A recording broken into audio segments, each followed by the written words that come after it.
Once again, Christian greetings to all our valued listeners and viewers throughout the whole world. Even more particularly to all Shepherd's Rod believers and most especially to our beloved brothers and sisters in the United States of America. Special greetings to our brethren in Colorado, in Kansas, in Georgia, in Missouri, in Texas, in Chicago, Illinois, in Arkansas, in California, in New York, Fiji Island, Mexico, Spain, in Africa, Zambia, Kenya, Pakistan, to the United Kingdom, and also to our brethren in Australia and our brethren in Malaysia. And to the rest of the 144,000 living saints scattered abroad, greetings. May the good Lord bless you, my dear brothers and sisters. This is our special episode number 4 as a special message just 10 days before that great and final day of atonement on March 27, 2021. Now,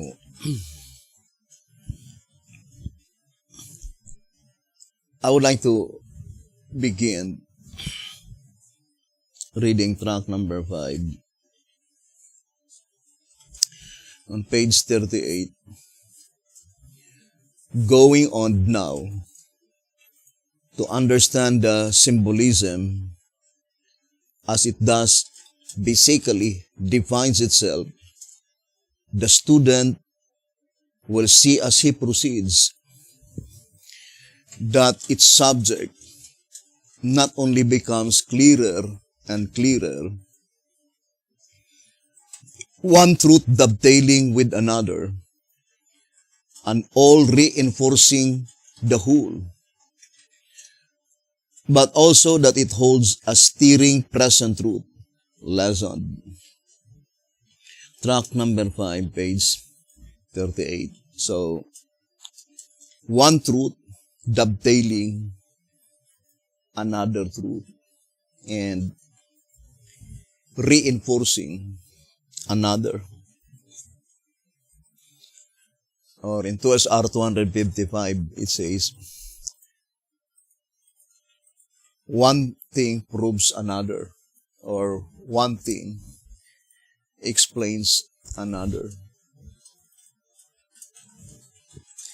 And here, we will try to prove to you that Revelation 6 verse 6, it seems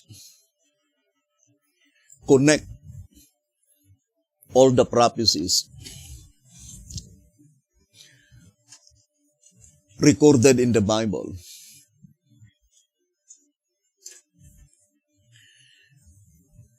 As the focal point of the book of Revelation. Revelation chapter 6, verse 6. So let us read again the statement.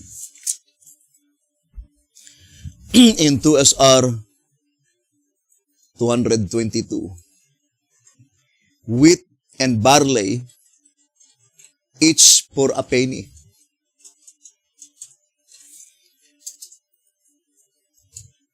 In our study of the seven seals, we reserve for future explanation the following scripture. And I heard a voice in the midst of the four beasts say, a measure of wheat for a penny, and 3 measures of barley for a penny. Revelation 6 verse 6. Again, we turn the reader's attention to the fact that the voice came from the throne. See chapter 5 verse 11. Therefore, the price of the cereals is fixed by the great judge. There must be something of great importance in these symbols, for the great Jehovah himself is speaking.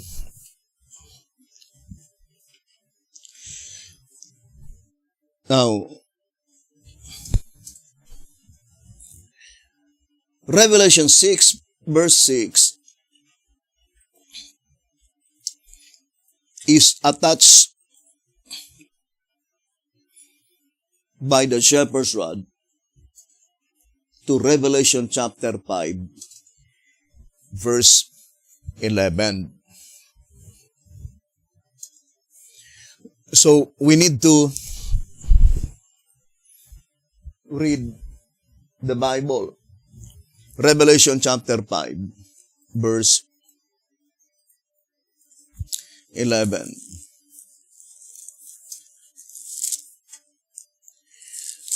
It says, and I beheld, and I heard the voice of many angels round about the throne, and the beast, and the elders, and the number of them was 10,000 times 10,000, and thousands of thousands.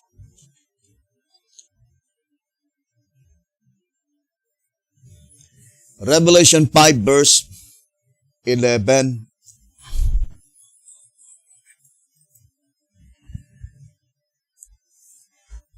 So, let us remember again that according to 2SR 193, the 5th chapter of the book of Revelation is intended to the people who shall act apart in the last gospel proclamation. It says the 5th chapter of Revelation needs to be closely studied. It is of great importance to those who shall act a part in the work of God for these last days. And that people is none other than the 144,000 living saints. As stated in 2SR 146. Therefore, those who shall shine as stars are the 144,000. And all who shall have a part in the closing work of the gospel. So that is pointing to the 144,000 who shall have a part to act in the closing work of the gospel. And to them, the 5th chapter in the book of Revelation is very important. For according to the shepherd's rod, the 5th chapter is mentioned because it is the heart and key of the subject. What subject? The subject of the 7 seals. Where? On chapter 6. Let us distinctly separate the 7 seals on chapter 8.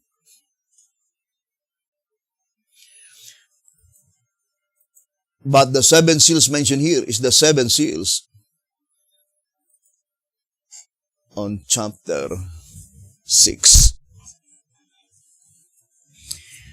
And Revelation 5 verse 11 is attached to Revelation 6 verse 6 as is stated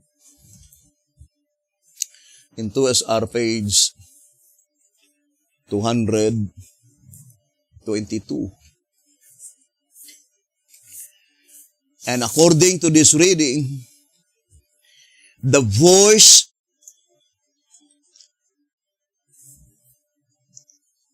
that came in the midst of the 4 beasts, that is the throne of God the Father,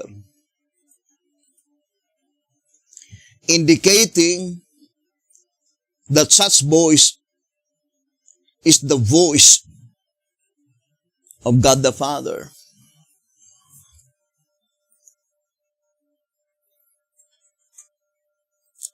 By which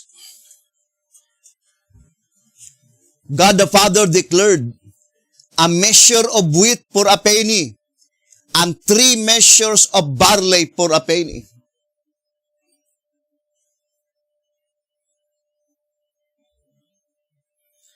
And the shepherd's rod declared clearly that there must be something of great importance in these symbols. What symbols? The symbolization of the wheat and the symbolization of the barley. Because it is God the Father Himself is speaking. According to the voice of inspiration. But the shepherd's rod admonishes us to see chapter 5 verse 11. Saying, again, we turn the reader's attention to the fact that the voice came from the throne. The throne of God the Father. Then it says, see chapter 5 verse 11. What is Revelation chapter 5 verse 11? The Bible declared clearly, and I heard the voice of many angels round about the throne and the beast and the elders, and the number of them was 10,000 times 10,000 and thousands of thousands. Innumerable number of angels. But the Bible inscribed it in singular form. Voice, the voice.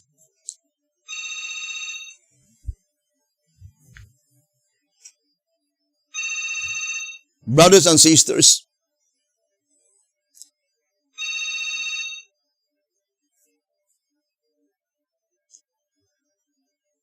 and the mere fact that it is inscribed in singular form plainly indicating that the only way that you can heard only one voice, even though it will be thousands of thousands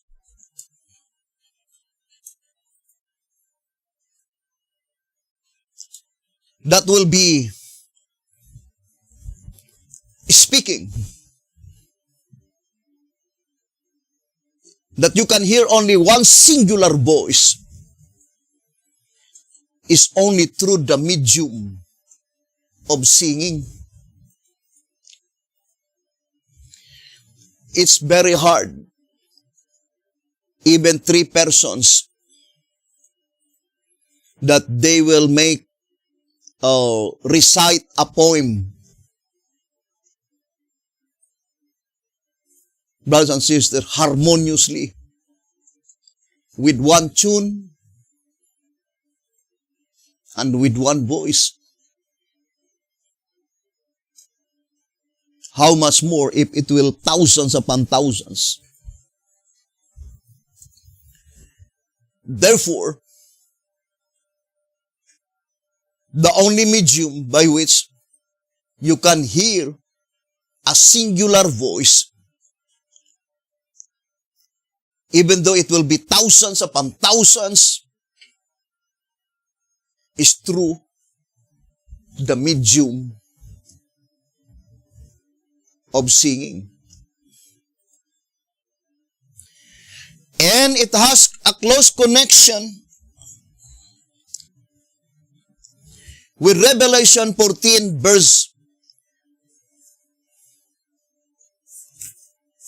3 and 4. Why? Because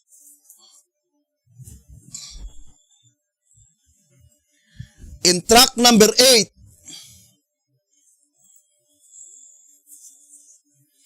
on pages 3, 4,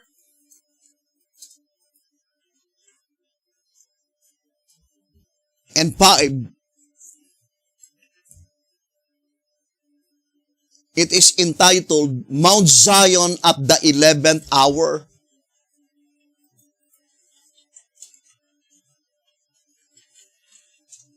And the verses that had been quoted is Isaiah 62 verse 1 to 3, Revelation 1 verse 1, Revelation 14 verse 1, 2, and 3, and Revelation 4 verse 1 to 4 and 6, and Revelation 5 verse 8, 11, and 12.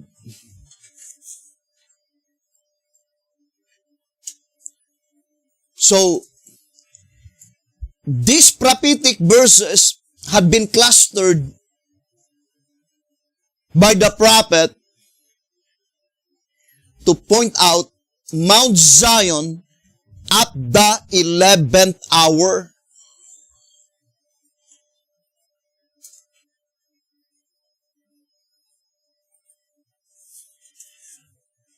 Now let us read 2SR.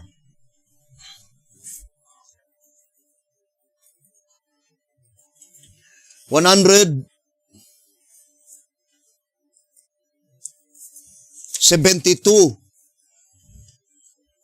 It says, and I heard a voice from heaven,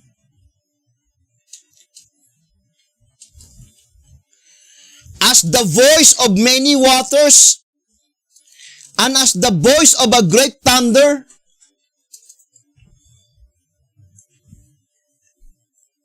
the only voice by which it was illustrated as the voice of many waters and as the voice of a great thunder is the voice of God the Father. Let me illustrate to you.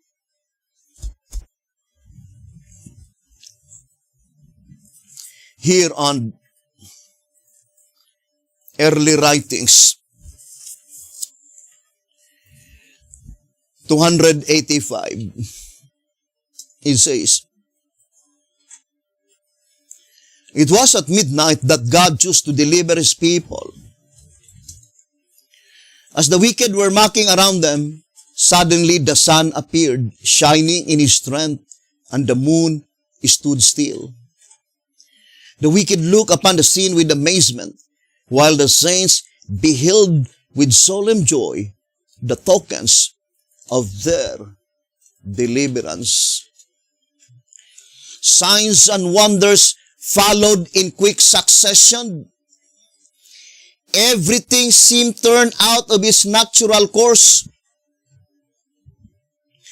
The streams ceased to flow. Dark, heavy clouds came up and clashed against each other.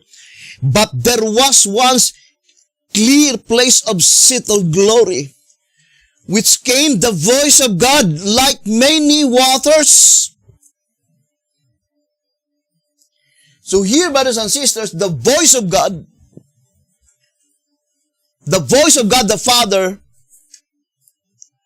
was illustrated as the voice of many waters.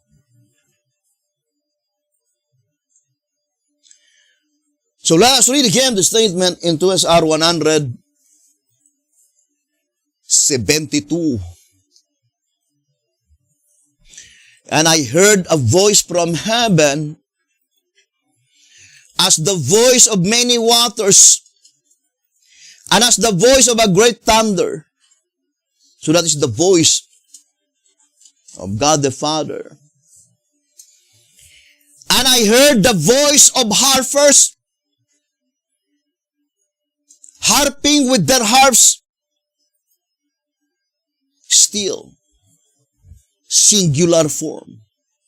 The voice, it did not say, and I heard the voices, but rather the voice of harpers harping with their harps, and they sang as it were a new song before the throne and before the four beasts and the elders, and no man could learn that song but the 144,000 which were redeemed from the earth. Revelation 14, verse 2 and 3. The song was sung in heaven by heavenly beings before the throne and before the beast and the elders. Therefore, it is evident that the judgment was in progress. Note that the 144,000 did not sing, but they only could learn the song as it was sung in heaven. That is, they alone understood the heavenly truth in that particular time and their position in connection with the message they must bear.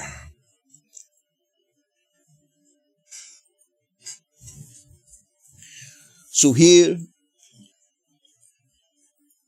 concretely proven with absolute fact that the voice, brothers and sisters, being in singular form, in spite of the fact that thousands of angels are speaking, is pointing, brothers and sisters, to the time when these heavenly beings are singing the song. And what is that song? That is the message of God the Father.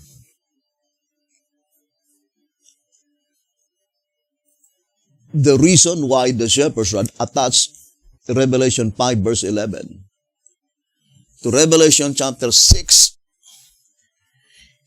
verse 6 to let us know that the message delivered by God the Father was relayed by the heavenly beings thousands of thousands of thousands of angels.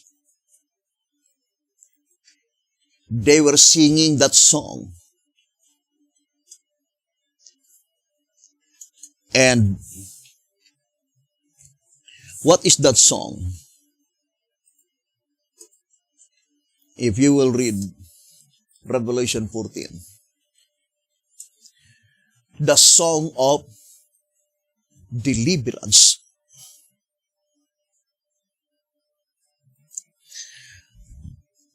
Now,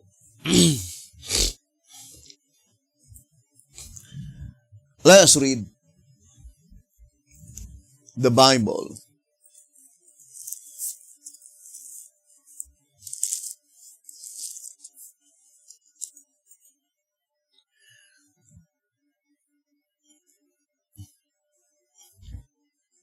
Let us read.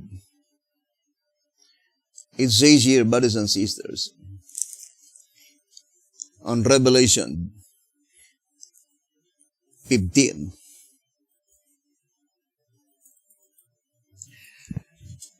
Revelation 15, on verse 2 and 3. And I saw as it were a sea of glass mingled with fire, and them that had gotten the victory over the beast, and over his image, and over his mark, and over the number of his name, stand on the sea of glass, having the harps of God.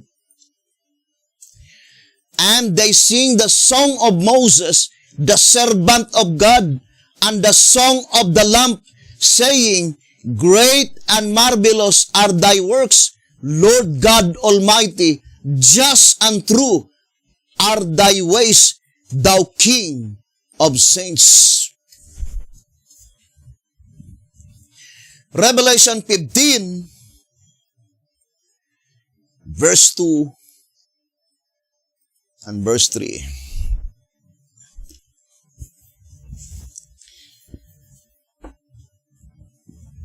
Now, let us connect the prophetic event to the vision of Daniel.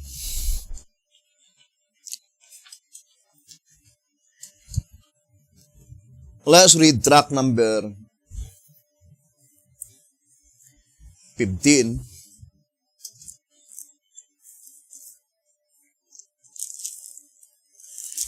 So,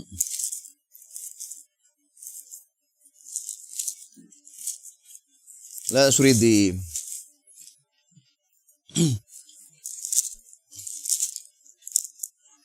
statement given by the voice of inspiration. Track number 15 on page 14. It says, to repeat, Daniel saw only a part of the preparations,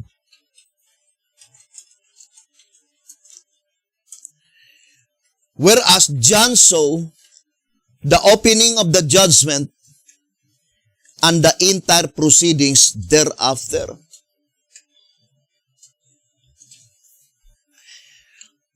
Track 15, page 14. It says, Daniel saw only a part of the preparations.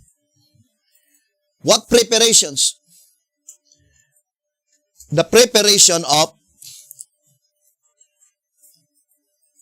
the judgment that pertains to the living.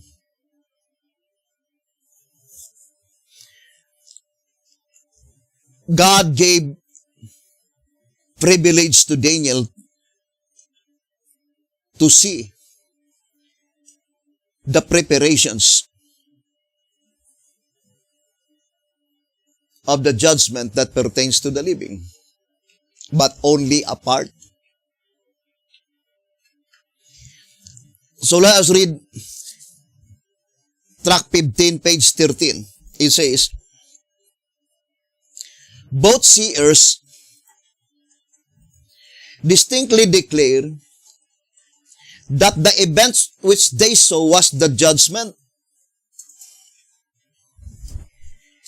The difference between the two scenes is that Daniel was led to look into the sanctuary while preparations were being made for the judgment to convene. Whereas John was led to look into the sanctuary after the judgment had been set up. In fact, John not only saw the judgment in progress, but he saw the whole proceeding from start to finish.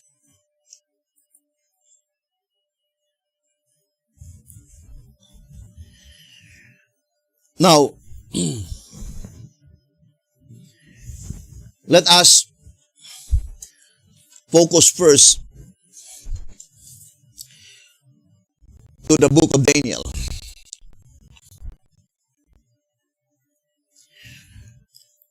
We read several times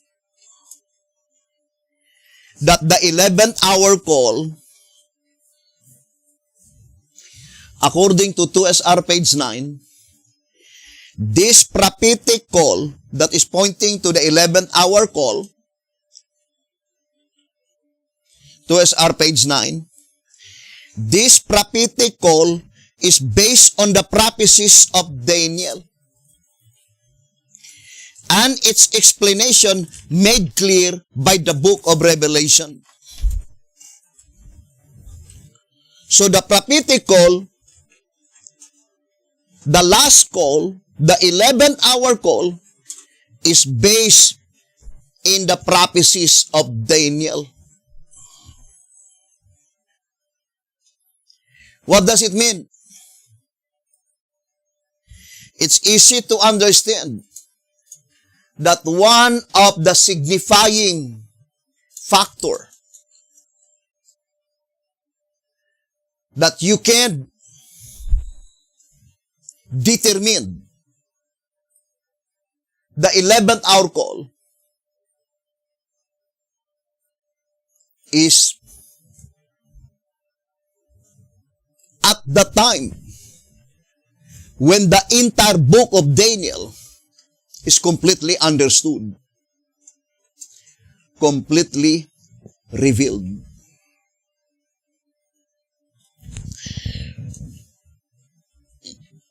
In the old symbolic code,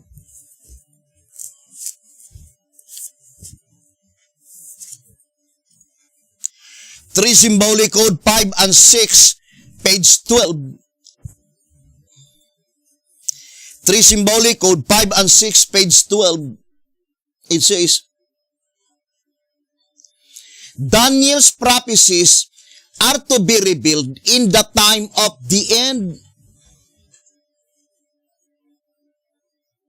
When does Daniel prophecies are to be revealed? In the time of the end.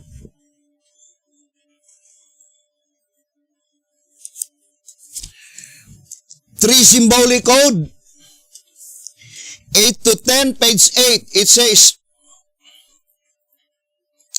this time must have begun when the book began to be opened.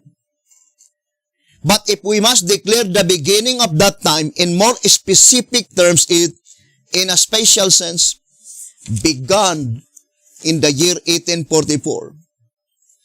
The time of the end is the period just before the end of the world. The time of the end is the period just before the end of the world. And what is the end of the world?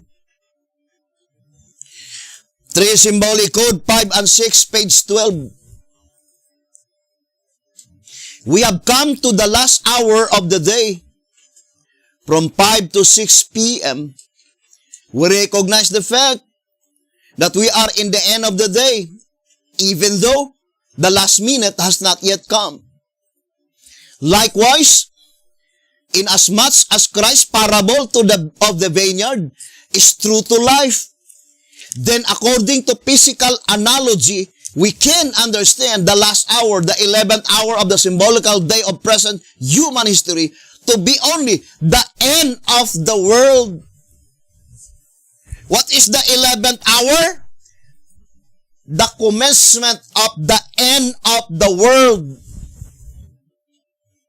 How do you recognize that that is the end of the world?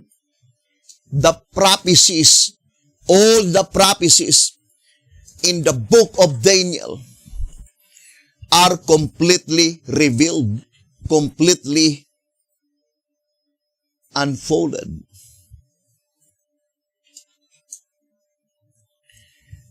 In 2TG,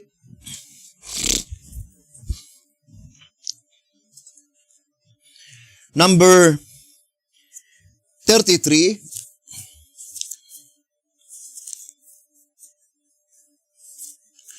on page 10, Daniel 10 verse 21. But I will show thee that which is noted in the scripture of truth.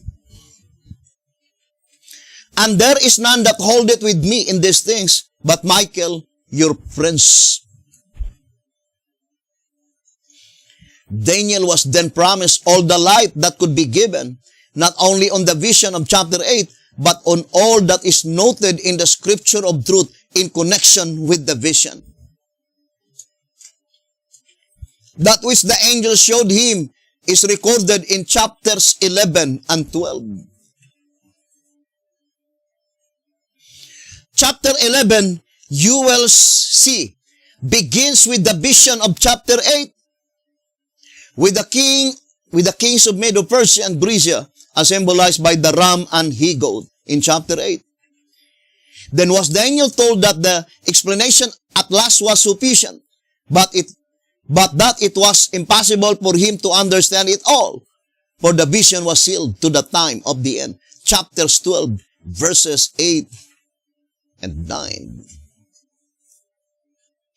What is the book of Daniel? Sufficient.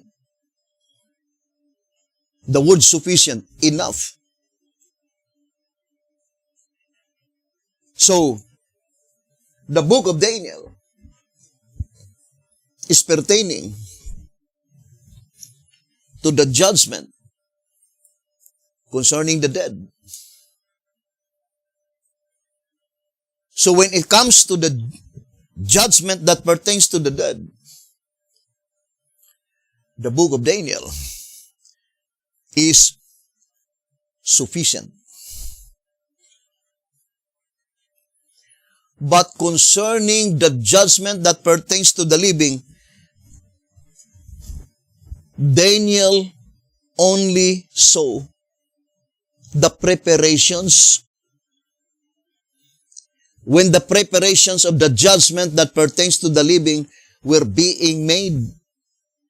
And not only that, only a part of that preparations. There is a part of the preparation by which Daniel had not been able to sow it.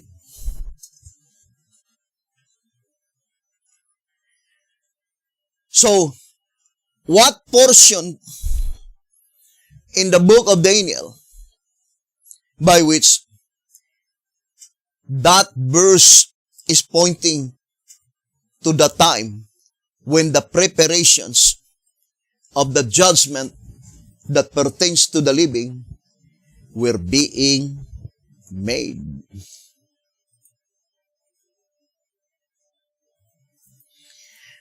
Now let us read tract number 15.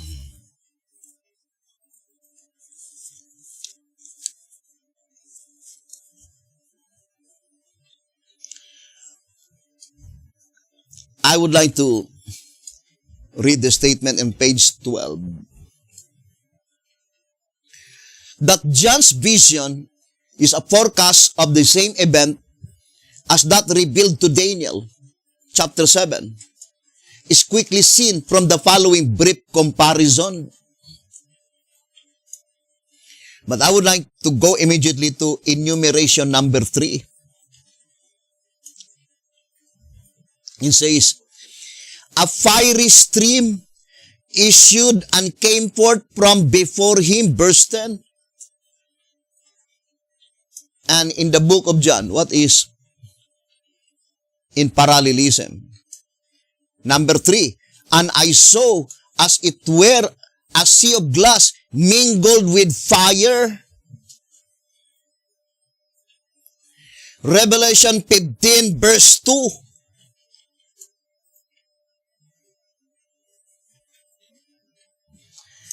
Now,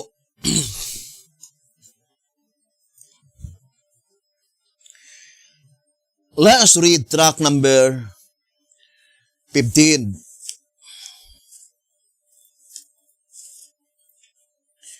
On page 18. It says, although the proceedings of the first 2 sessions, here we come again, the word session. Where is the proceeding? If it says judicial session, the proceeding is in the most holy place. So let us read 2SR 199. The arrangement and the scene, as described by John, proves that it is the judgment in session, for it is held in the Holy of Holies. So if it is held in the Holy of Holies, it is called the judgment in session or judicial session. But if it is held in the holy place, it is called judicial sitting.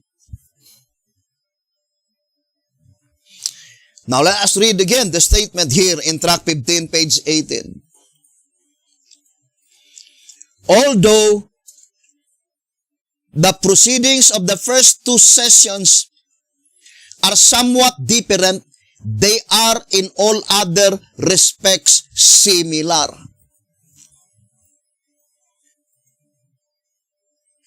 So, the comparison is between the first judicial session and the second judicial session. There is similarity, but at the same time, there is also something by which they are not the same, somewhat different. Now, I would like to read first tract number 15, page 19. It says, that the dead are judged in the first session and the living in the second. So, who are they that is judged during the first session? The living. Who are they that are to be judged during the second session? The living. In the first session, it is the dead. But in the second session, it is the living. Now, let us go first to the similarity.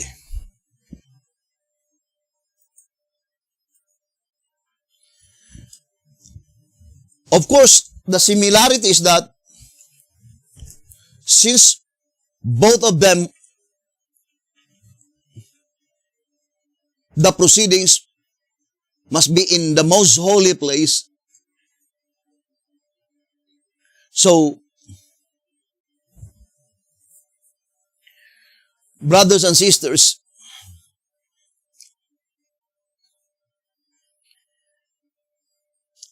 it must be pointing to the sea of glass. The sea of glass, in the description of the judgment that pertains to the dead, it is clear as crystal.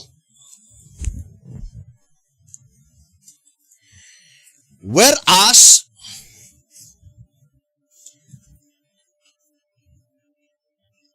in the judgment that pertains to the living, that changes.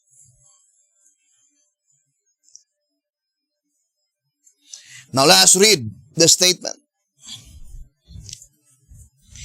Track 15, page 18 and 19. It says, the differences are seen in that before the half-hour silence occurs, there is at the throne a sea of glass like unto crystal.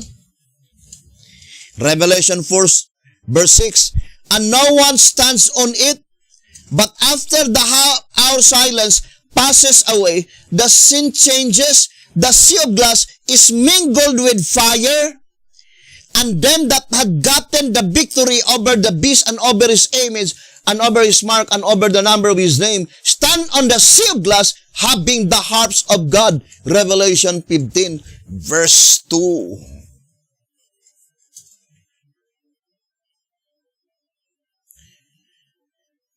After the half-hour silence, it says, the scene changes.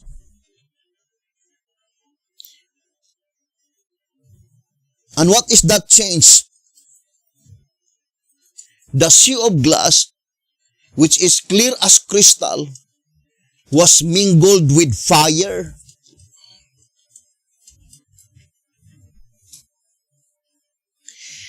Now let's go to page 19. It says, in other words, at the first judicial sitting,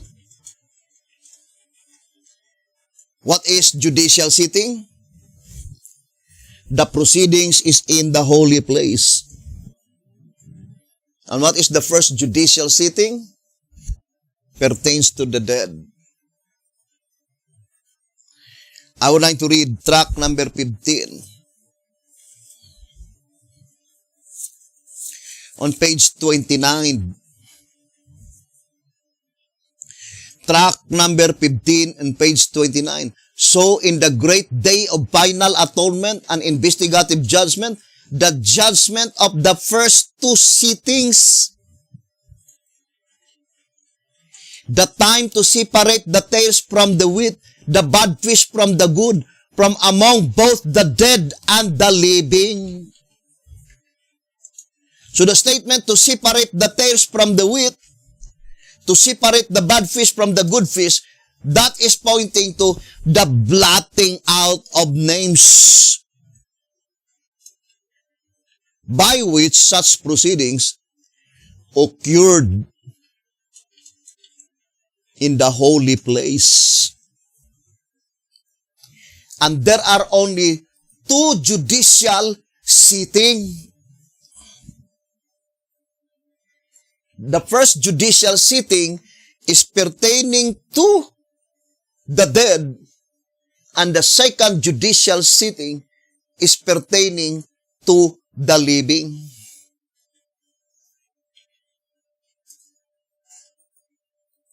And we know that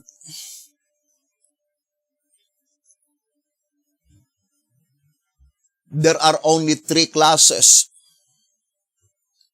to be judged in the holy place.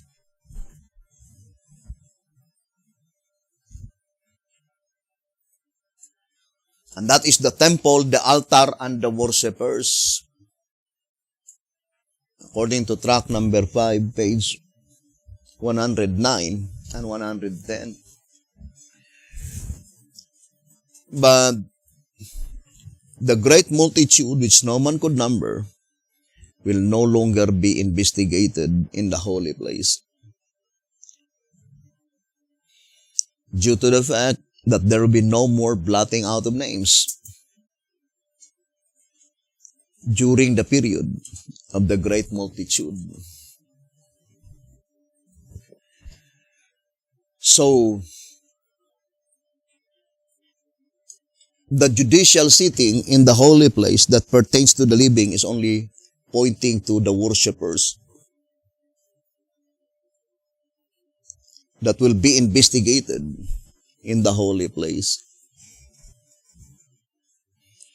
Now let us read again track number 15, page 19. In other words, at the first judicial sitting, there is no one standing on the sea of glass. And the sea itself is like unto crystal.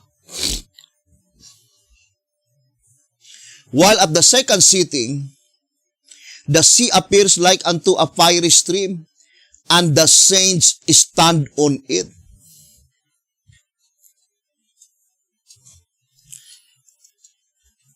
So the preparations of the judicial session in the most holy place, which is concerning the living,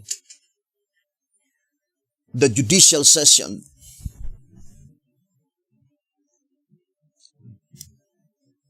brothers and sisters,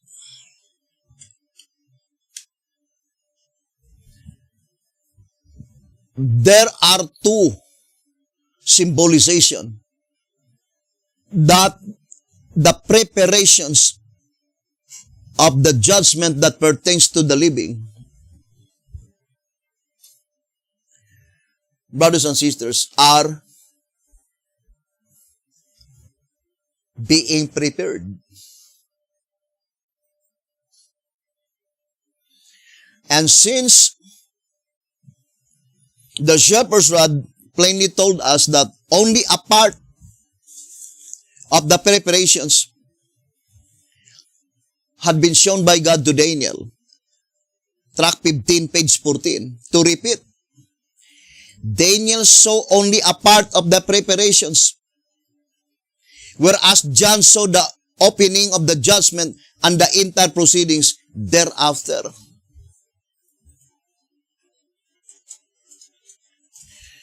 So, plainly indicating that there must be 2 half-hour silence.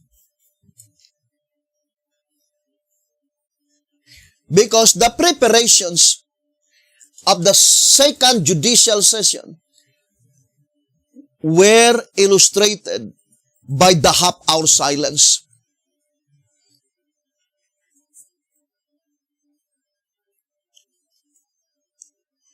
That is the time when the scene changes.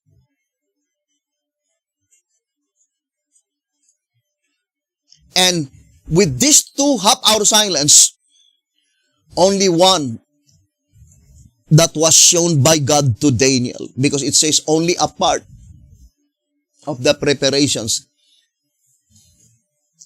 not the entire preparations. So the only privilege that was given by God to Daniel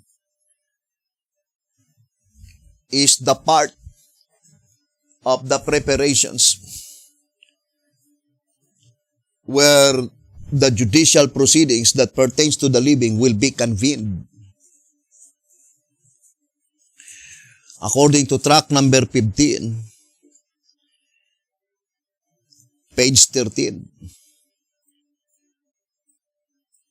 saying that Daniel was led to look into the sanctuary while preparations were being made for the judgment to convene.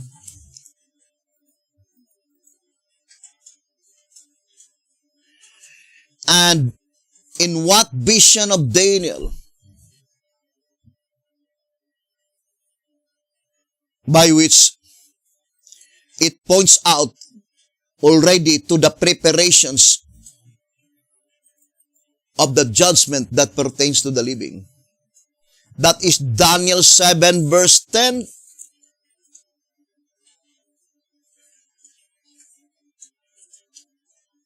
The statement saying, a fiery stream issued and came forth from before him.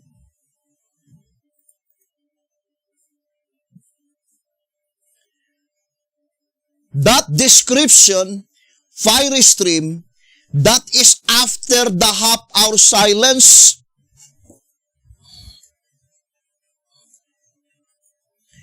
Because the description of the most holy place during the judgment that pertains to the dead, the sea of glass is clear as crystal.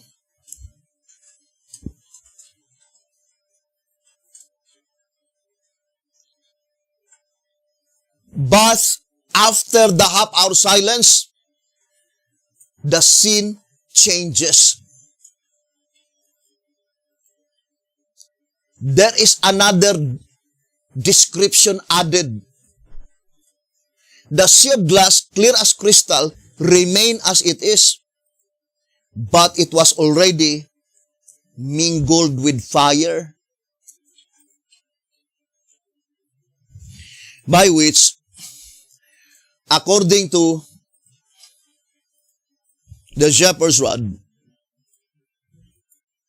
in the book of Daniel, it is called fiery stream.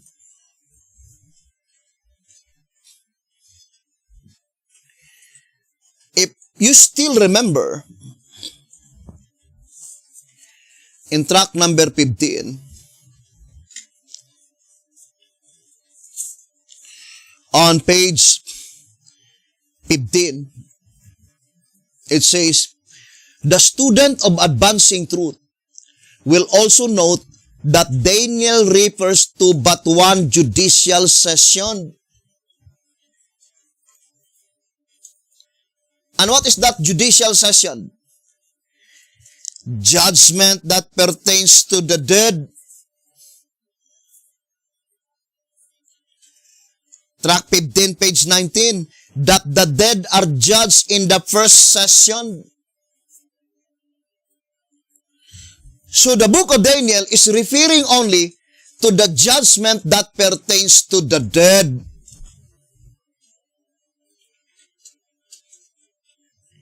Both in the most holy and in the holy place.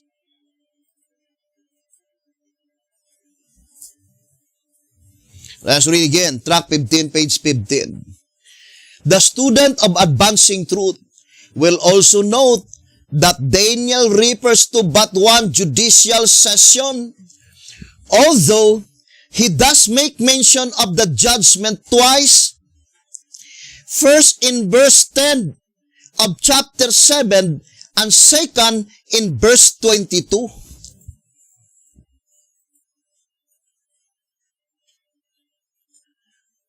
So how many times Daniel mentioned the judicial session? He mentioned it twice.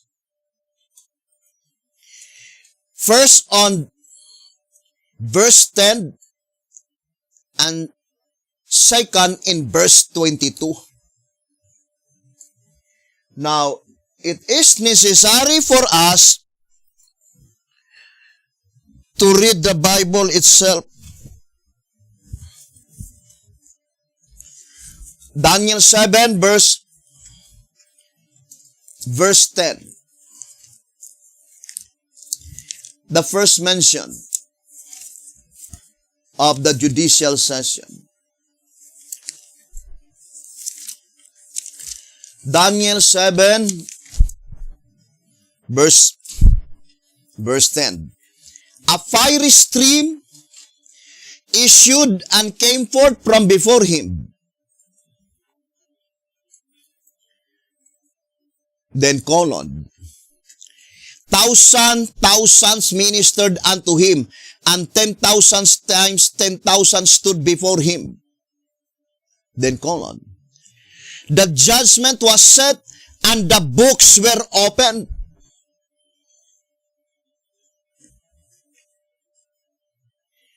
So verse 10 was divided into three clauses. The first clause, it says, a fiery stream issued and came forth from before him. Then the second, thousands ministered unto him, and 10,000 times 10,000 stood before him. Then the last one is, the judgment was set and the books were opened.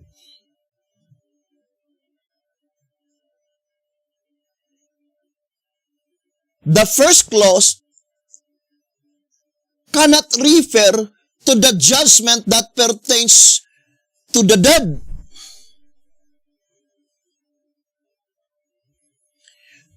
But rather, it points out to the time when the preparations of the judgment that pertains to the living were being prepared, the place by which the judgment are to convene. Now, I would like to illustrate to you. For example, this is the entire most holy place, the entire most holy place in the third heaven.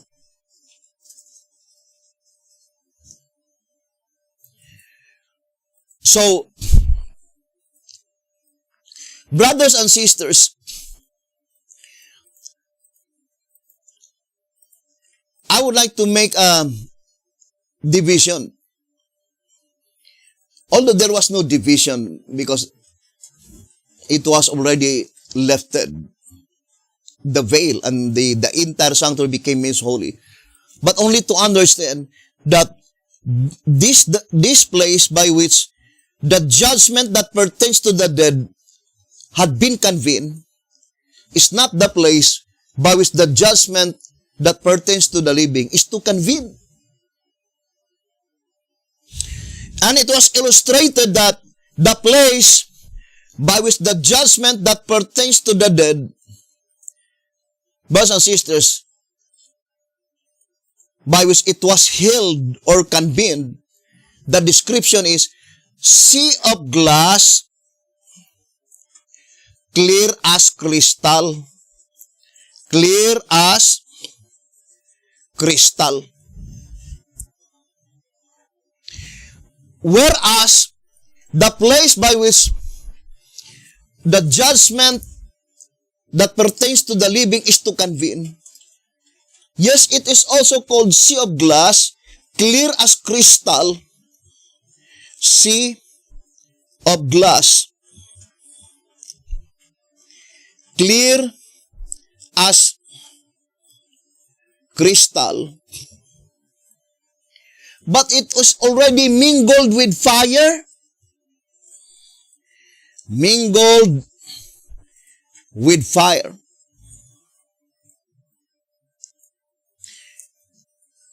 That description is in Revelation 15, verse 2. But in the vision of Daniel, it is called fiery stream. Fiery stream.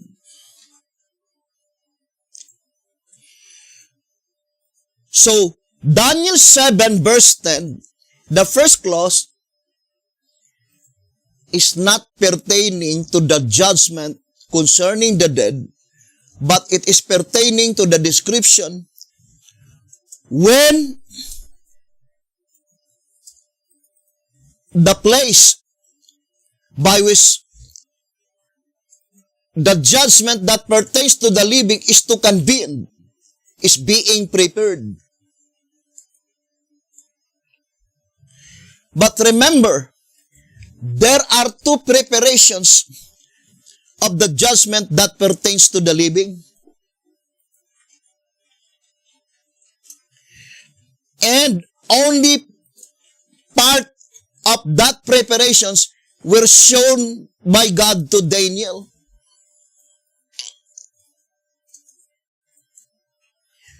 Why is it that there are two preparations being made in the place by which the judgment is to convene that pertains to the living? Due to the fact that there are two living saints, the first fruits and the second fruits.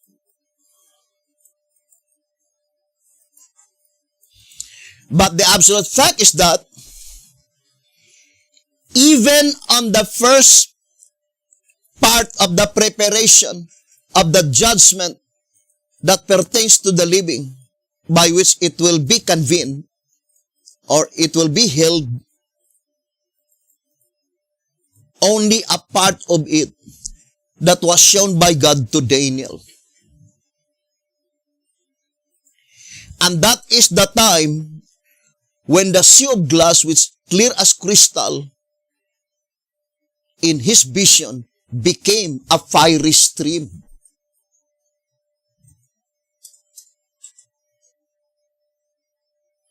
Brothers and sisters, but the portion by which that sea of glass, which is mingled with fire and became fiery stream,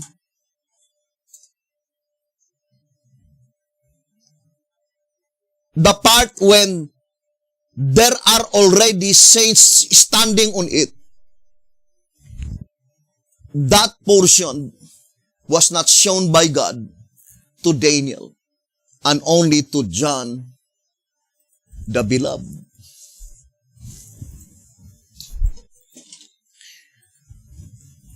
Now let us go to second mention of Daniel chapter 7 verse 22.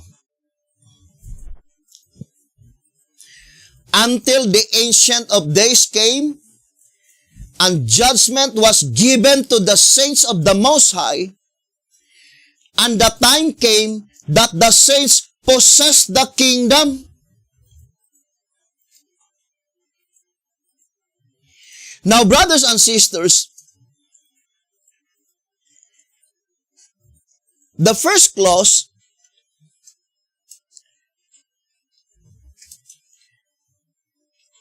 is applied to the judicial proceedings since October 22, 1844. The judgment was given to the saints of the Most High. Or in other words, the 24 elders, the four beasts,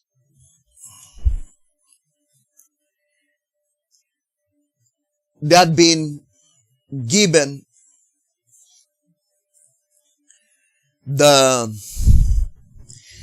privilege to participate in such judicial proceedings. So they have a great duty to perform. And one of them is the presentation of the prayers. It is the 24 elders and the four beasts will be the one to present the prayers of the recorded prayers of the saints who were lying unconscious in their graves. But the last clause is applied to the judgment that pertains to the living, saying, and the time came that the saints possessed the kingdom.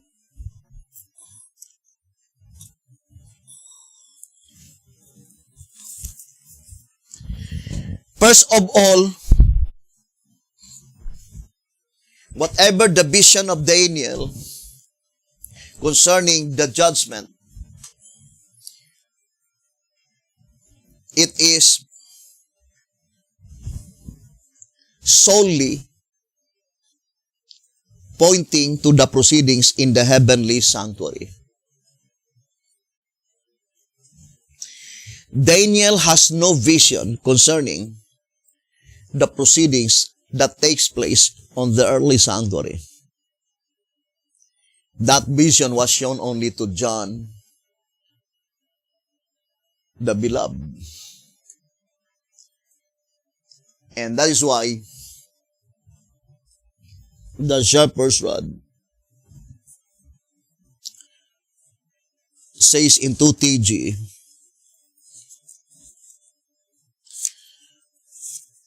number 11, on page, let's read the statement. 1TG number 11.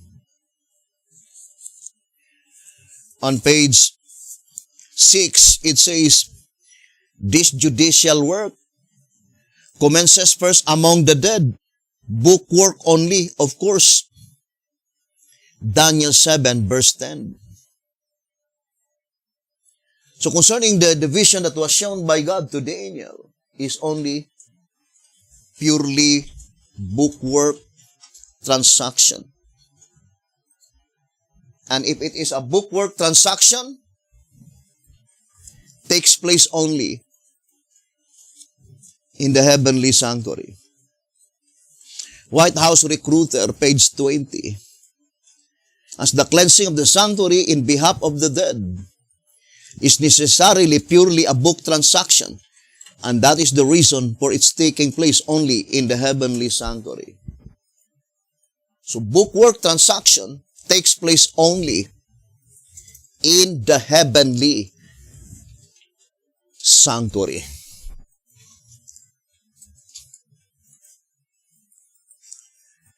So, brothers and sisters, in this study, we can understand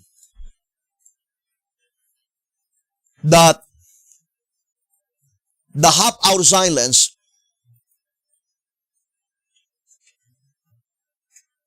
is the time by which the preparations were being made,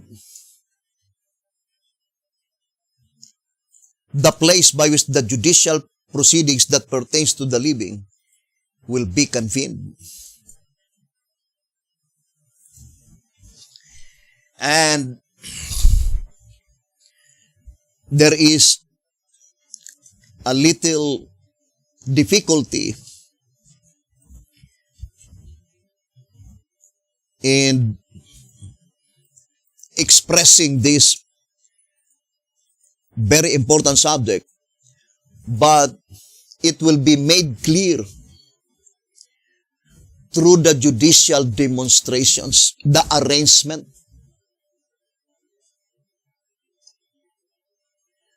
Brothers and sisters, there is an arrangement.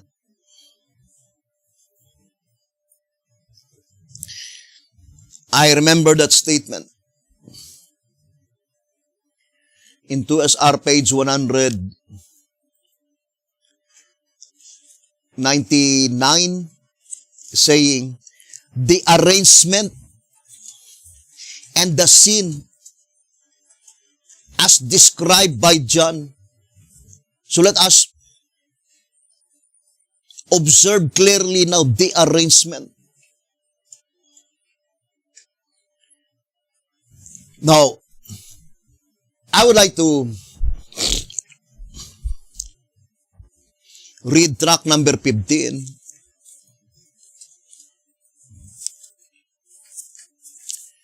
On page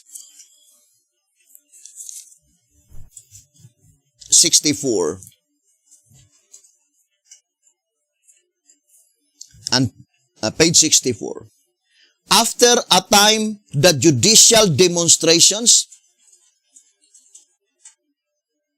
the voices saying, Holy, Holy, Holy, Lord God Almighty, the thunderings and lightnings. So B.T. Hotep called it judicial demonstrations. Now,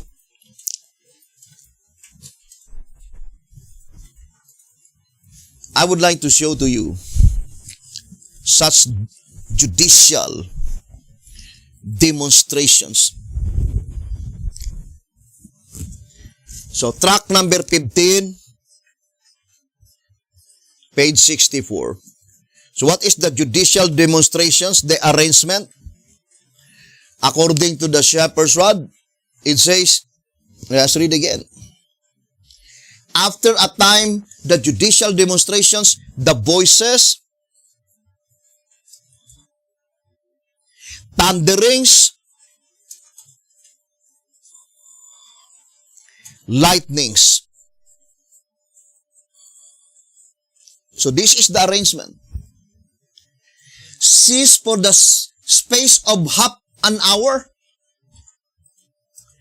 So it points out to the half-hour silence. Half-hour silence. It says, very definitely indicating that the judicial throne of the first session of the judgment adjourns. So since it is first session, where is the proceeding? Most holy place, and it pertains to the dead. And what is the statement used? Adjourns. Brothers and sisters, for half hour silence, the word adjourns indicate that the first session was still unfinished. Why it need to adjourn? Because during that half-hour silence, the preparations were being made for the second session.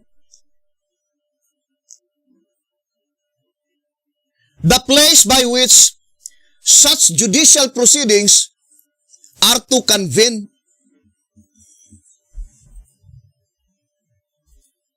So,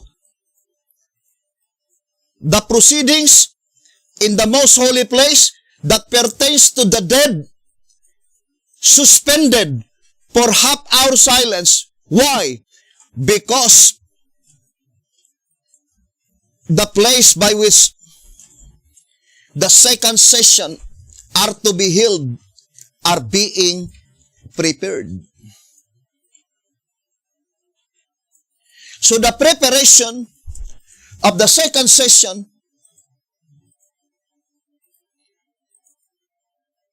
of the judicial session that pertains to the living is at the time when the first session are still unfinished. Because it is illogical that the preparation will be made after the first session is finished. So in this study, in order for the proceedings to be in continuity,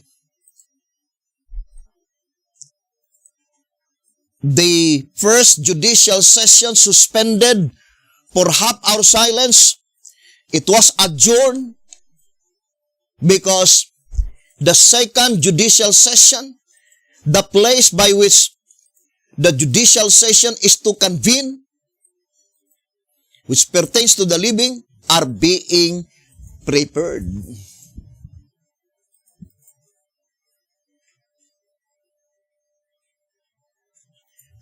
Now, I would like to compare the statement on track number 3.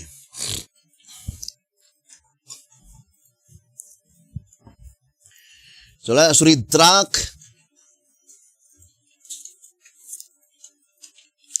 number 3.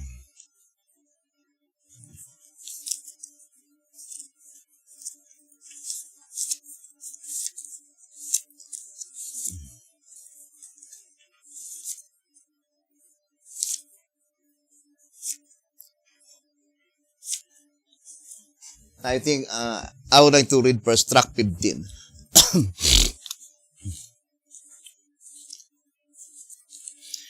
Track number 15 on page 17 and page 18. Track number 15, pages 17 and page 18. It says, but when the seventh seal is open, there is silence in heaven. The beasts hold their peace, also the lightnings, and the thunderings, and the voices. So, what is the arrangement here?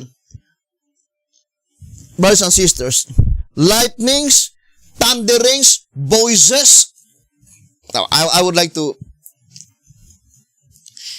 compare. So here, the arrangement is voices, thunderings, lightnings. But in track 15, page 17 and 18, the arrangement is lightnings, thunderings,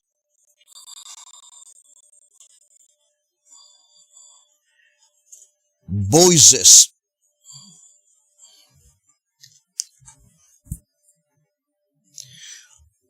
Look at the arrangement. It is reverse order, right? Lightnings here is the last, but lightnings here is the first. Voices here is the first, but voices here is the last. And the shepherds had called it reverse order. Brothers and sisters, it is reverse order in this arrangement.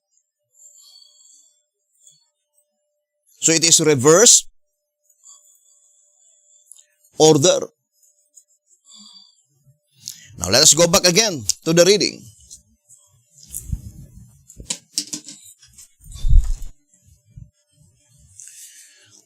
Track 15, pages 17 and page 18. But when the seventh seal is opened, there is silence in heaven. The beasts hold their peace, also the lightnings, the thunderings, and the voices. So it says, lightnings, thunderings, and voices cease about the space of half an hour. Revelation 8 verse 1. The silence clearly reveals that the first session of the judicial proceedings comes to a close. And the second session commences after the silence is over.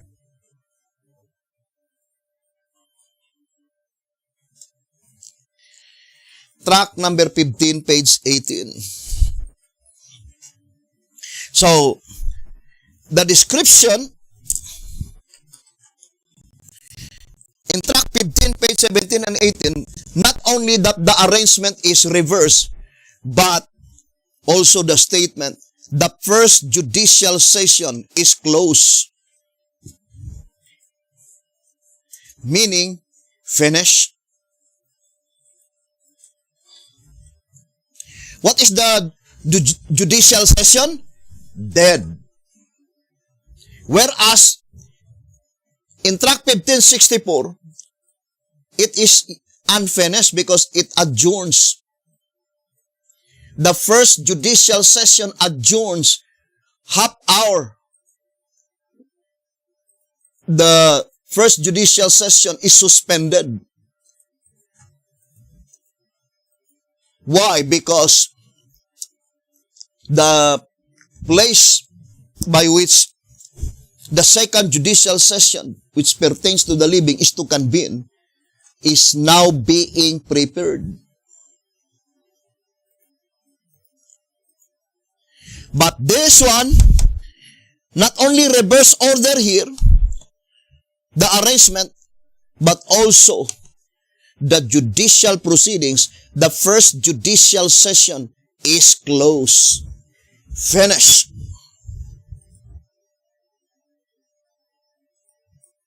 So, the half-hour silence here cannot be the half-hour silence here.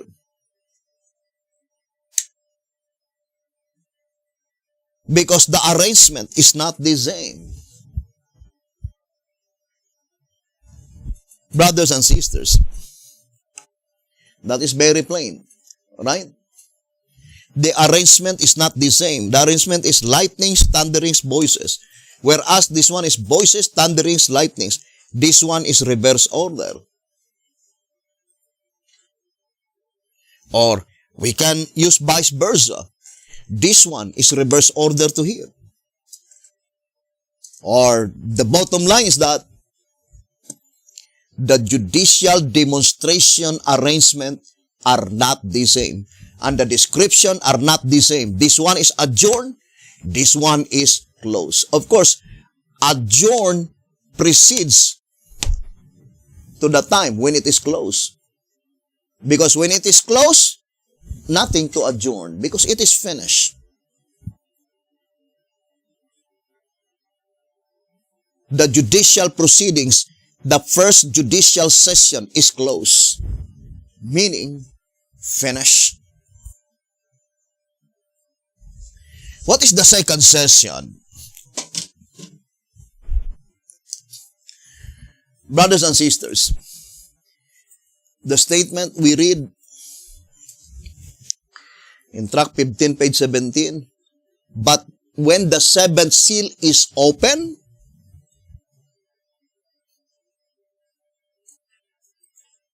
it is pertaining to the seventh seal. And it is very important to us to have a clear conception concerning the seventh seal. But I would like to emphasize, brethren, let us distinctly separate the opening of the seventh seal in the holy place and the opening of the seventh seal in the most holy place.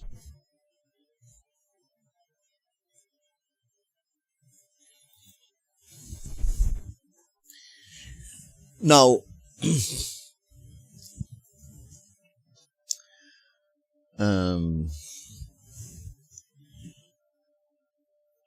what is the difference between the judicial session that pertains to the dead and the judicial session that pertains to the living?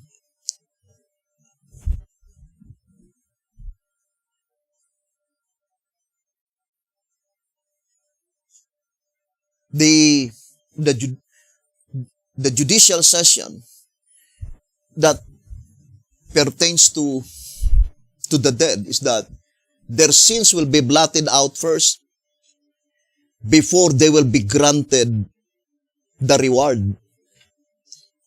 What is the illustration of granting of rewards? Inscribing their names in the book of resurrection.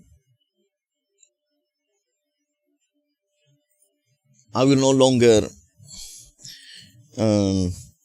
elaborate that portion because we explained that several times, that the proceedings in the most holy place is blotting out of sins and granting of rewards, 2 SR 189.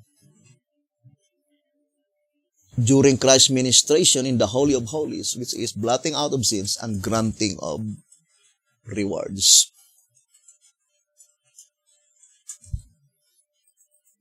So what is the difference between the judicial proceedings, judicial session in the most holy place that pertains to the dead, and the judicial session, the judicial proceedings that pertains to the living?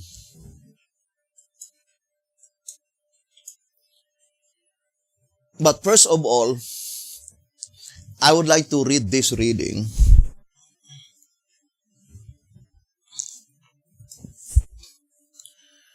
In 2 SR 220.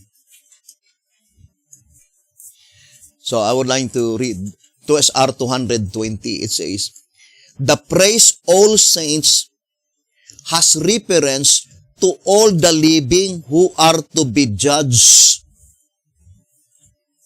So what does it mean by the word all? Without exemption. All the living, they are to be judged. Where? Of course, most holy place. Because the great multitude, the second fruits of the living, they will not be judged in the holy place. So we cannot use the statement, "The praise all saints" has reference to all the living who are to be judged. Such statement cannot be applied to the holy place because the great multitudes, they will no longer to pass the judicial proceedings. There will be no more blotting out of names. So the statement, "The praise all saints" has reference to all the living who are to be judged. There are only two classes of living saints, first fruits and second fruits. Then it says, evidently, this is done under the seventh seal. If all, then it is definite that all the living saints are counted under the seventh seal.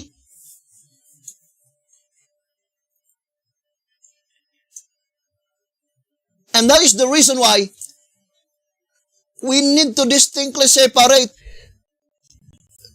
the judgment under the seventh seal in the holy place, because the great multitude will no longer undergo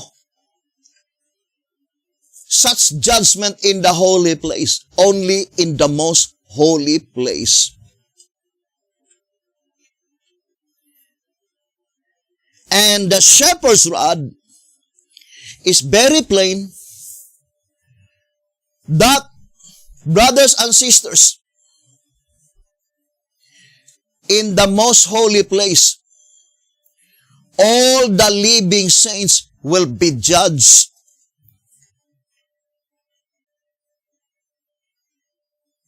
When? Under the seventh seal. According to that reading. And the statement declared clearly in tract number 15, page 17, but when the seventh seal is opened, there is silence in heaven, the beasts hold their peace, also the lightnings, the thunderings, and the voices ceased. Chapter 4, verse 5, about the space of half an hour. Revelation 8, verse 1, the silence clearly reveals that the first session of the judicial proceedings comes to a close, and that the second session commences after the silence is over.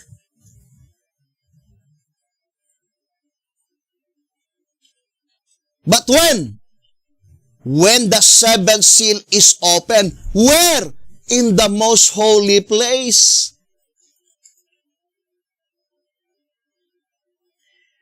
When would be the seventh seal is open?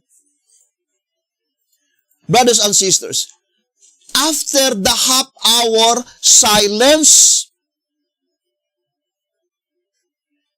when the first session of the judicial proceedings in the most holy place is closed.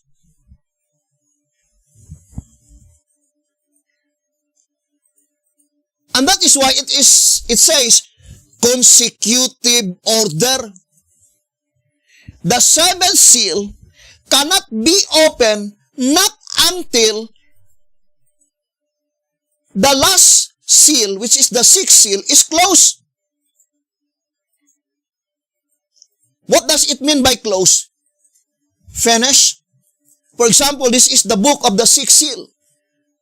So the opening must be the time of investigating. When such investigation is completed, then this book must be closed.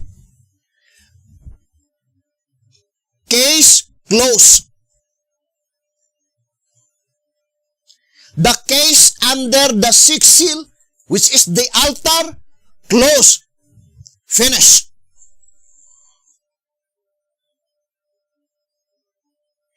Then after it is closed, there was half-hour silence. Then after the half-hour silence, the seventh seal is open.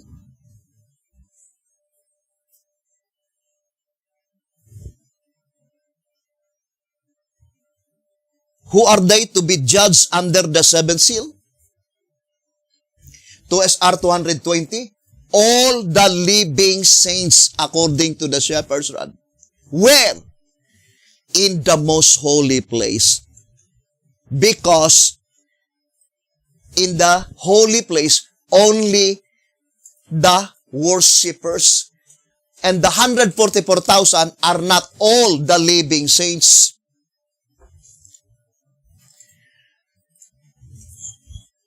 In track number 15,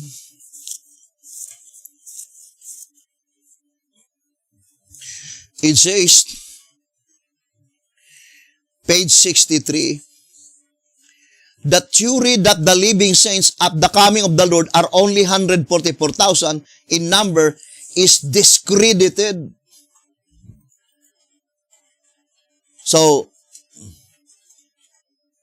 it is not only the 144,000. I'm looking to that statement, if you could project that statement, saying, thank God, not only the 144,000 are the living saints. According to, I think that is an Adventist Activities Research Committee. Saying, thank God, brothers and sisters, it is not only the 144,000 are the living saints. There are still second fruits, which points out to the great multitude, which no man could number. Now let's go back again, brothers and sisters. Of course, logically, it is the first fruits are to be judged in the most holy place first. They must be judged first in the most holy place before the great multitude.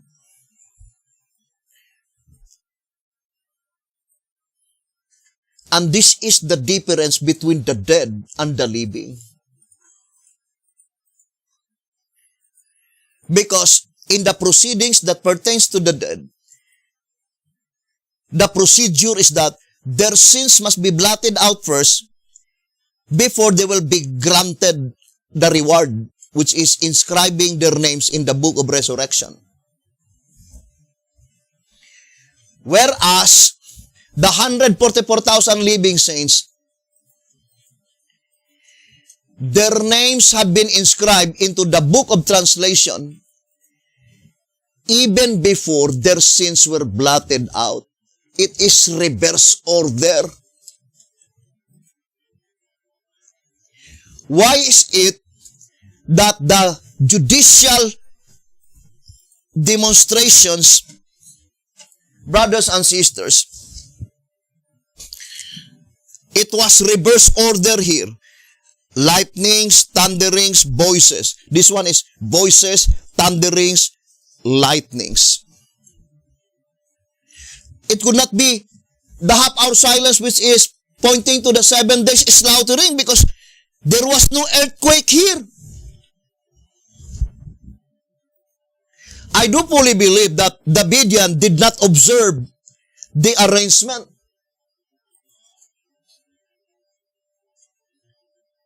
And no one would say that Bethihotep was mistaken.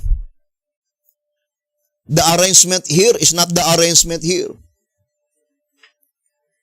And the arrangement of the judicial demonstrations is very important in the judicial proceedings that takes place in the heavenly sanctuary. First of all, I would like to re-emphasize, according to track number 15,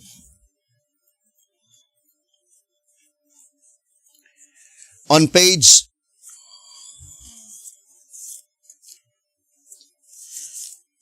78, from the aforementioned examples, we already see that the time has come for all faithful Bible students after saving truth, to realize that inspiration never does anything vain or careless. Its work is ever accurately constructed always dependable at face value and explicit beyond improvement. If you fully believe that the Shepherd's Rod publications were written by the dictation, by the guidance, by the inspiration of the Spirit of Christ, then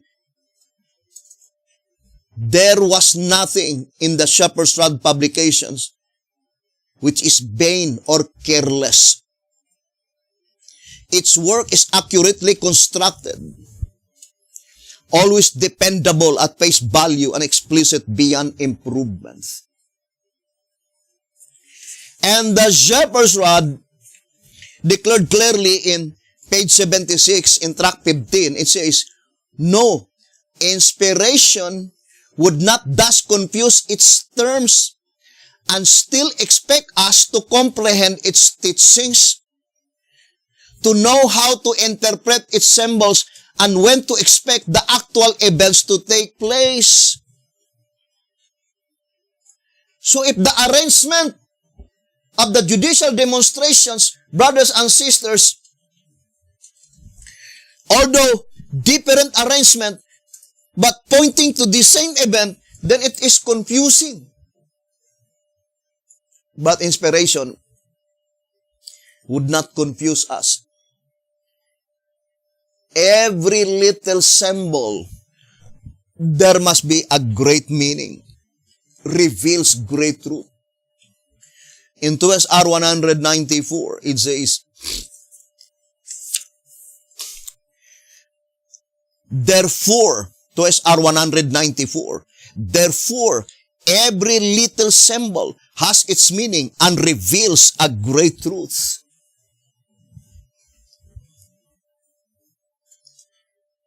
Now, let us focus first to two judicial demonstrations.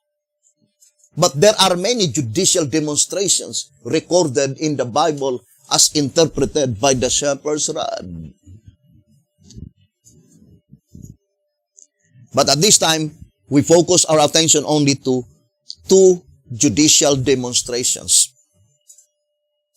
Track 1564, brothers and sisters, by which the arrangement is voices, thunderings, lightnings. And the statement used is, the first judicial session adjourned. Where is the proceeding? Most holy place, judicial session. First judicial session pertains to the dead.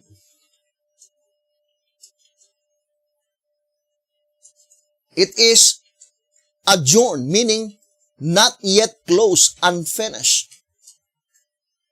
Need to be suspended for half hour because the preparations, brothers and sisters, of the judgment to convene the proceedings that pertains to the living are being prepared.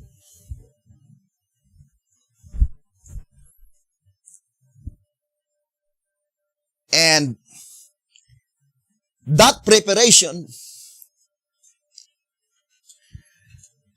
were given by God to Daniel, but only a part.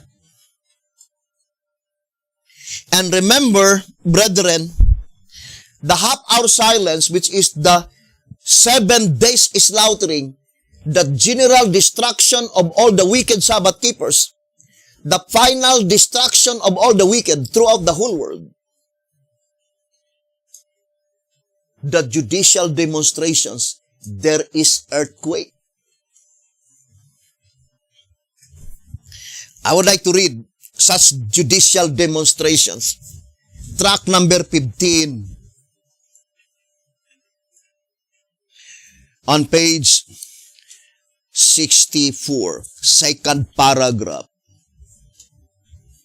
So let us read. It says, then it is that the heaven-born fire, the thunderings and lightnings and voices,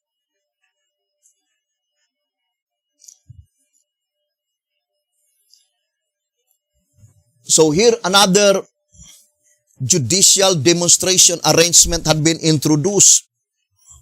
So I would like to make a list. Tract 1564, second paragraph. So this is second paragraph. What is the arrangement? It says, number 1, thunderings. Number 2, lightnings. And number 3, voices.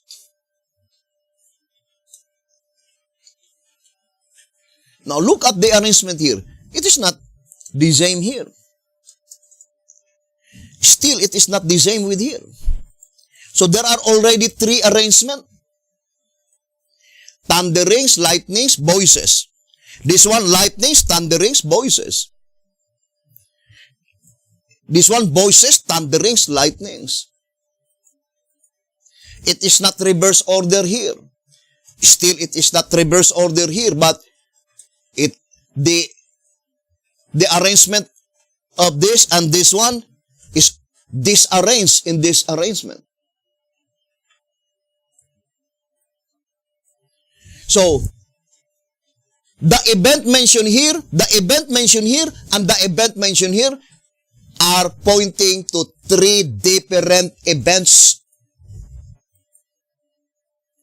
Look at the arrangement. It's not the same. Now, let us read again the statement. And you can read in your own Shepherd's Rod publications. But if you will say that, brothers and sisters, it is out of consideration, then you will be saying that B.T. Hotep is careless. Then the writings of the Shepherd's Rod publications cannot be inspired by the Spirit of God, because the writings which is inspired by the Spirit of Christ, nothing done vain or careless. Its work ever accurately constructed, dependable at face value, and explicit beyond improvement. Tract 15, page 78. Now, I would like to read Tract 15, page 64. It says, following this, of course, that is pointing to the first paragraph. After the half-hour silence, after the time when the first judicial session had been adjourned,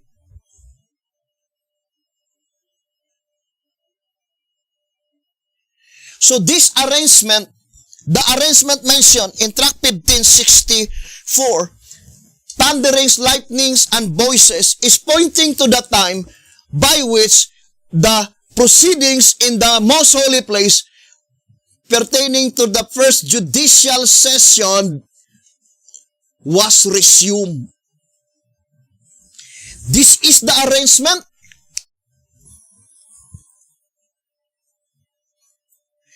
Thunderings, lightnings, voices.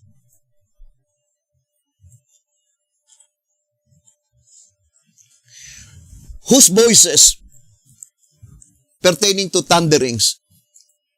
God. Brothers and sisters.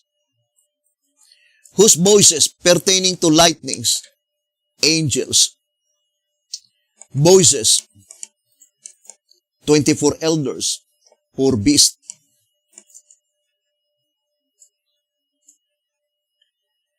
Right, brothers and sisters? So, the voice of God is illustrated by many waters. The voice of God is illustrated by like a thunder. The voice of God was illustrated as also an earthquake.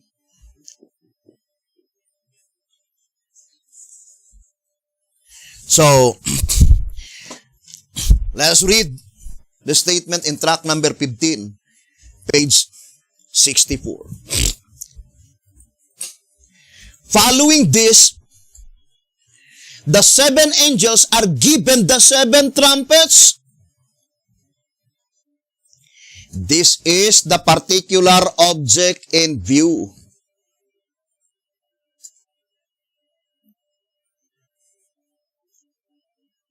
Brothers and sisters, because concerning the seven trumpets, there are seven trumpets which is groundwork and seven trumpets which is the particular object in view.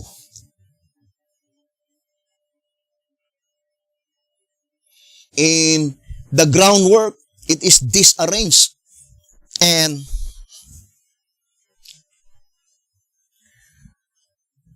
brothers and sisters, the divine principle or the application is contrary to the divine principle stated in track number 5, page 35, and also page 32. That the seal precede its corresponding trumpet. The first seal must precede the first trumpet. The second seal must precede the second trumpet. The third seal must precede the third trumpet. But what happened in the groundwork? The occurrence contrary to the proper application of such divine principles. For example, the fifth trumpet commenced 4 BC, but the fifth seal, 1530 or 1500, 2 SR 221. So it was reversed. The trumpet precede the seal, but that is not the divine principle. Showing and indicating that that is only the groundwork. In the particular object in view, the perfect fulfillment of the prophecy, the divine principle must be strictly followed.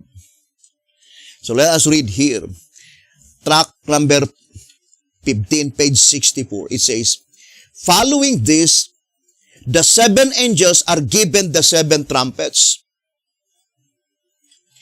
In the meantime, the angel who stands at the altar offers the prayers of all saints.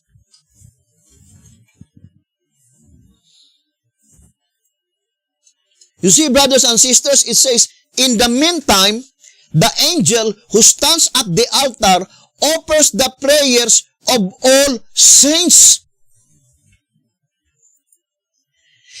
Takes the censer, fills it with fire from the altar, and casts it into the earth.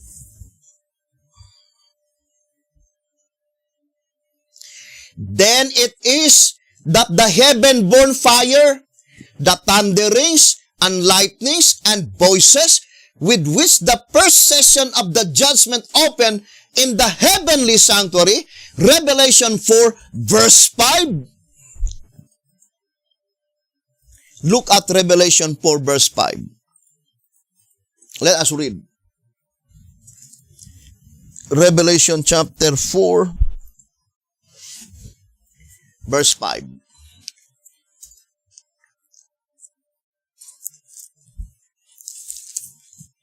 It says here, and out of the throne proceeded lightnings, thunderings, and voices. So what is the judicial demonstrations in Revelation 4:5? Lightnings, thunderings, voices.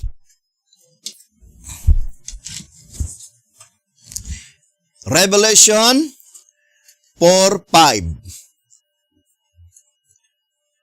Lightnings, thunderings, voices. But look at the arrangement here. Thunderings, lightnings, voices. Not even reverse order of Revelation 4:5. That is the statement in track 1564. It says, thunderings, lightnings, voices. thunderings, lightning, voices. Revelation 4:5, lightnings, thunderings, voices. Disarrange, this one. It is not a reverse order of Revelation 4:5, but rather, the arrangement of Revelation 4:5 was disarranged. And you think B.T. Hotep is careless? No. It is God who dictated, who guided the prophet, so that we could easily comprehend, easily understand the proceedings that takes place in the heavenly sanctuary. There is identification. And such identification was given by God through the arrangement of the judicial demonstrations.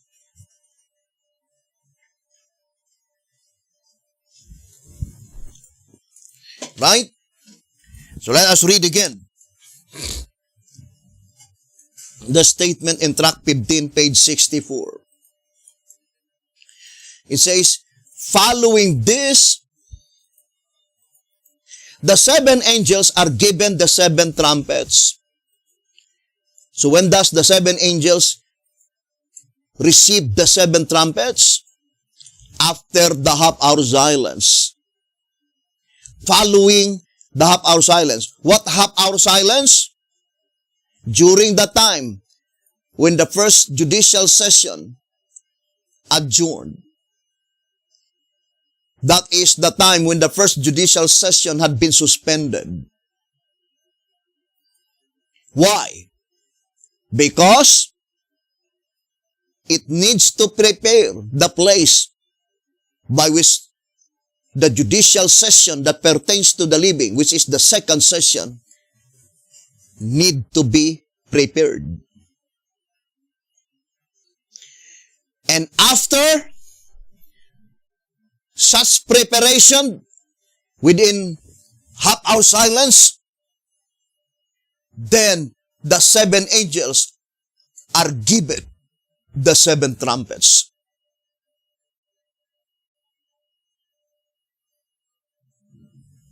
What is the focal point of the subject of the seven trumpets when it comes to the earthly sanctuary? The pronouncement of such destruction.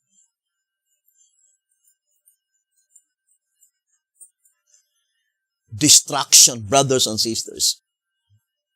So, we will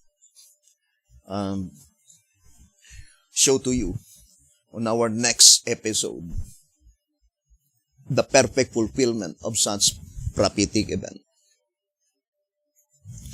Now let's read again the statement. It says, then it is that the heaven-born fire, the thunderings, and lightnings and voices, with which the first session of the judgment opened in the heavenly sanctuary, Revelation 4:5. So, the statement says, the first session of the judgment opened in the heavenly sanctuary. But, if you will observe clearly, Revelation 4:5 is not the arrangement mentioned here, thunderings, lightning, voices. But rather, Revelation 4:5, it is lightnings, thunderings, and voices. Not thunderings, lightning, and voices. And then it says, descend to earth in reverse order. It says, voices, thunderings, and lightnings. Revelation 8 verse 5, in addition to which there is an earthquake. Although, brethren, Revelation 8 verse 5 in itself is a very broad subject. And it needs more concentration on that verse, Revelation 8 verse 5. But let us go back first to uh, our subject concerning the vision of Daniel and the vision of John pertaining to the judgment. And according to the shepherd's rod in track 15:14 and track 15:13, God gave Daniel a privilege to see concerning the proceedings that pertains to the living, but only the preparation. And besides that, only a part of the preparation. So there are portions on that part of preparation by which Daniel had not been able to see it, and only John the Beloved. John the Beloved saw the entire proceedings from start to finish.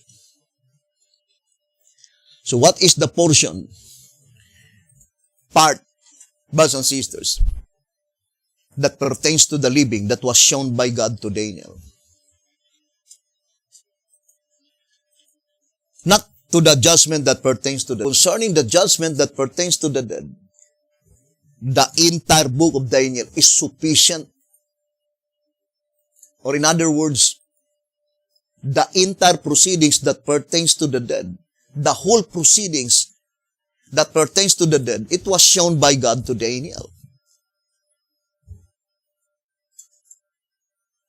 But concerning the proceedings that pertains to the living, only the preparations. And concerning the preparations, only the preparations when the preparations were being made.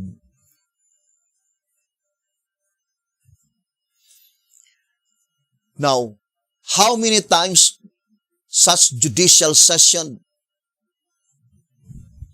brothers and sisters, had been mentioned by Daniel? Twice. According to track 15, page 15. The first mention is Daniel 7 verse 10. Right? But Daniel 7 verse 10 is divided into three clause. C-L-U-S-E, clause. Or three clauses. And the first clause is not pertaining to the judgment that pertains to the dead. That is pertaining to the judgment concerning the living. Why? Because it is a fiery stream. The judgment that pertains to the dead, the description is that, brothers and sisters, the sea of glass is clear as crystal. When thus the sea of glass, clear as crystal, became fiery stream, that is, after the half-hour silence, the scene changes. Right? Track 15, page 18.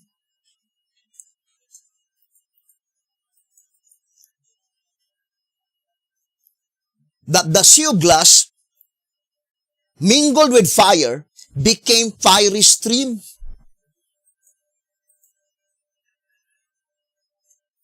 So Daniel had not been able to see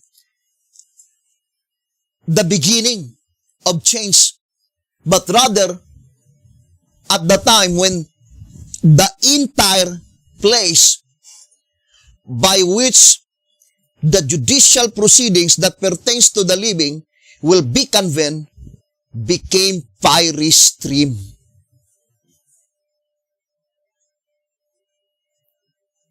What portion of the preparations, when the preparations were being made by which that part Daniel had not been able to see it. The portion when the sea of glass mingled with fire, brothers and sisters, the sea of glass mingled with fire before it became fiery stream. John the Beloved saw the 144,000 living saints.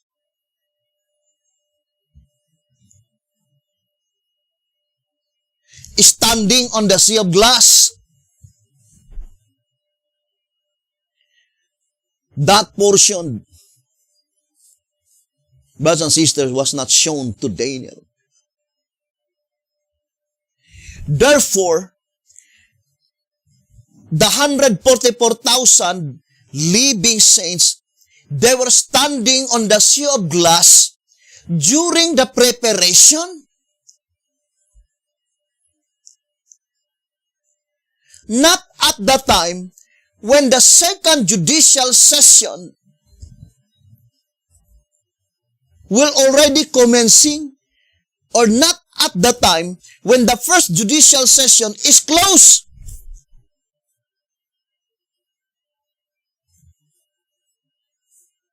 But rather, brothers and sisters, at the time when the first judicial session is adjourned,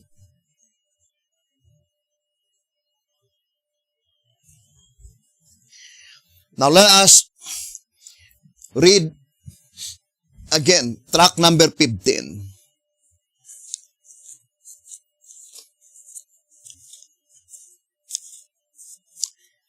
On page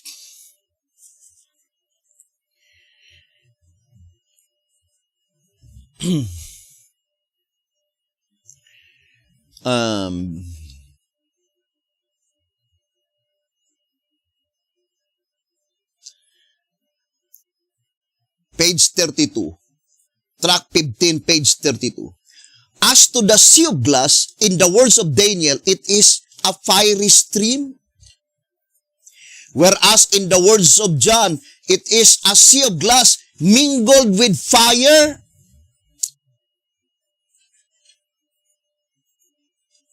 And we know that that event takes place after the half-hour silence. Let us read again, track 15, page 18. The differences are seen, therefore. Let's read. Track 15, page 18. The differences are seen in that before the half-hour silence occurs, there is at the throne a sea of glass like unto crystal. That is the description before the half-hour silence. The sea of glass is like unto a crystal, and no one stands on it. But after the half-hour silence passes away, the scene changes. The sea of glass is mingled with fire. What time an event by which the sea of glass, clear as crystal, is already mingled with fire? After the half-hour silence passes away.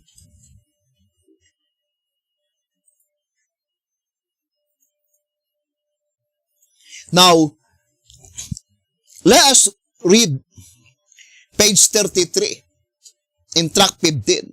It says, obviously, all who get the victory over the beast and over his image and over his mark and over the number of his name receive their reward. Stand on the sea of glass. Of course, the sea of glass is only in the most holy place. So what does it mean, stand on the sea of glass? Once our names will be brought into the most holy place, figuratively speaking, we are standing on the sea of glass. Reward is granted. Who will be the first to be rewarded? The 11th hour call. Right? White House Recruiter,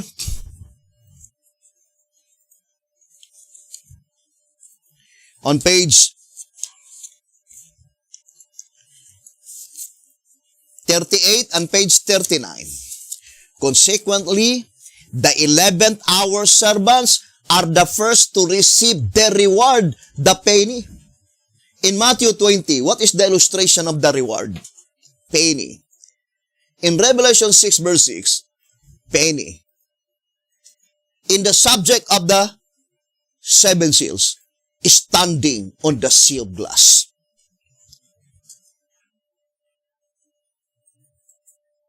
Where is the sea of glass?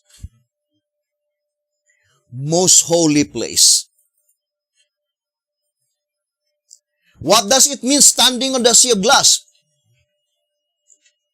Our names are brought into the most holy place. When does the names of the righteous who will be resurrected brought into the most holy place? After they died. There is no such among the saints who are destined for resurrection, destined for grave and resurrection, that their names been brought into the most holy place while they were yet alive. If their names had been brought into the most holy place while they were yet alive, then such sin must be shown to Daniel. But the fact is that the entire vision of Daniel, which is pointing to the first judicial session, which is pertaining to the dead, there is no saints standing on it. The statement used by the shepherd's rod in the General Conference Special at the time when their proceedings in the most holy place, when their names had been brought into the most holy place, their body are no longer in existence. They were dead.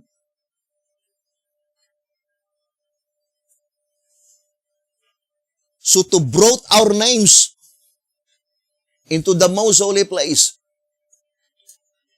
indicates immortality granted. Yes, the names of the righteous under the first seal, second seal, third seal, fourth seal, fifth seal, and sixth seal brought into the most holy place. But at the time that when they were already dead. So,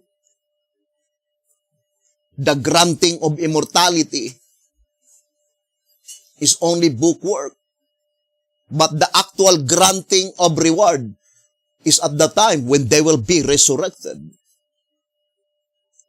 So the very first one to be granted immortality, according to 2SR 235, and also here in White House Recruiter, page 38 and 39, is the 144,000 living saints, spiritual Israel. And we will continue that subject on our next episode. All the evidences recorded in the Bible and the Shepherd's Rod publications, the time when the 144,000 are standing on the sea of glass. And that is the time by which the Shepherd's Rod says, I would like to read again that reading. In 2SR 102, experience only can tell the joy in one's heart at a time when rescued from everlasting ruin and granted everlasting life without tasting death, merged into eternity's ceaseless ages, a life that measures with the life of God. I remember the statement in volume 9, page 16. It is impossible to give any idea of the experience of God's people at that time. And only experience can tell the joy in one's heart. And it is our fervent prayer that if possible, all of us, Shepherd's Rod believer, will be among that saints standing on the sea of glass when Jesus Christ will enter into the most holy place. Experience only can tell the joy in one's heart at a time when rescued from everlasting ruin and granted everlasting life. Life without tasting death, merged into eternity's ceaseless ages, life that measures with the life of God. Thank you very much, brethren. There are lot of subject, prophetic subject that we need to study. And which, brothers and sisters, the only medium by which we could stand eternally, we could be able to survive the great and dreadful day of the Lord. Thank you very much for watching and viewing this program. We love you, brethren. It is our desire that this effort